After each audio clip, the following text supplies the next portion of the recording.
Hi everyone! In today's video, I'll show you how to turn off two important settings in the Google Play Store that could affect your privacy and mobile data usage. So let's dive in. First, open the Google Play Store and tap on your profile icon in the top corner.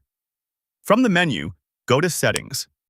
Then find Personalization in Play. Here you'll see the Personalized Play option. Simply turn this off. If a confirmation message appears, tap Turn off. Then scroll down and open Play History, and disable it if it's saving your activity. This stops the Play Store from using your app activity and history to personalize recommendations and suggestions. Now let's move to the second setting. Go back to Settings, tap Network Preferences, and then select Auto Update Apps.